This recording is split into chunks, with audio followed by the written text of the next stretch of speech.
უკრაინამ და მოლდოვამ ევროკავშირში გაწევრიანების გზაზე მორიგ წარმატებას მიაღწიეს. 3 ივლისს გამართულ ტექნიკურ შეხვედრაზე ბლოკის წევრებმა ქვეყნებმა მოლაპარაკებების მორიგი ამჯერად მე-6 კლასტერის გახსნას ერთხმად დაუჭირეს მხარი. 2020 წელს გაწევრიანების მოლაპარაკებების განახლებული მეთოდოლოგიის დანერგვის შემდეგ მოლაპარაკებების თავები 6 თემატურ კლასტერად იყოფა. მე-6 კლასტერის გახსნას კიდევ ერთი ნაბიჯია კანდიდატი ქვეყნების ინტეგრაციის პროცესში. ეს ასახავს უნგრეთის პოზიციის ეტაპობრივ ცვლილებას მას შემდეგ, რაც არჩევნებში პეტერ მადიარმა გაიმარჯვა. მანამდე მისი წინამორბედი ვიქტორ ორბანი კიევის გაწევრიანების პროცესს წლების განმავლობაში აფერხებდა. დასავლეთ უკრაინაში უნგრელი უმცირესობების უფლებებთან დაკავშირებული დავის გამო.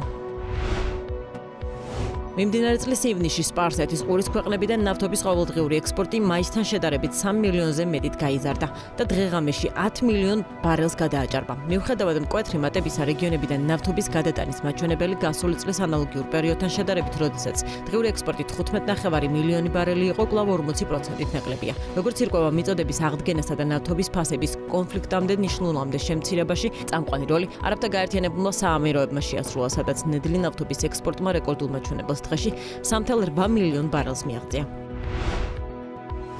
SpaceX-მა ინვესტორებს ახალი ხელოვნური ინტელექტის მქონე მოწყობილობების ადრეული პროტოტიპი წარუდგინა. არსებული ინფორმაციით, Qualcomm-ის Snapdragon-ის ჩიპზე მომუშავე აპარატი iPhone-ის სმარტფონებზე ბევრად უფრო თხელი კორპუსით გამოირჩევა. Wall Street Journal-ის ინფორმაციით, ის XAI-ის ტექნოლოგიებთან ინტეგრირებულ სპეციალურ ოპერატიულ სისტემას იყენებს.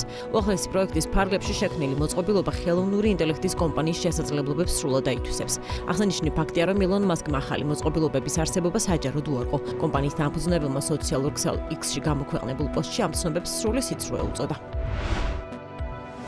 მეტას აღმასრულებელმა დირექტორმა მარკ ზუკერბერგმა კომპანიის შიდა შეხვედრაზე ხელოვნური ინტელექტის აგენტების განვითარების ტემპის შენელებაზე და არსებულ ჩამორჩენაზე ისაუბრა. როგორც მან თანამშრომლებს განუცხადა, მათი AI სისტემები მენეჯმენტის მოლოდინებზე ბევრად ნელა პროგრესირებს. ზუკერბერგის განცხადებით, წლების განმავლობაში ჩადებულმა მილიარდობით დოლარმა და გაკეთებულმა ფსონებმა კომპანიას ჯერჯერობით სასურველი შედეგი ვერ მოუტანა. ტექნოლოგიურ გიგანტის ხელმძღვანელმა განაცხადა, რომ ის განხორციელებული კაპიტალური დანახარჯებიდან მნიშვნელოვანი სარგებლის მიღებას მომავალი 3-6 თვის განმავლობაში მოელის.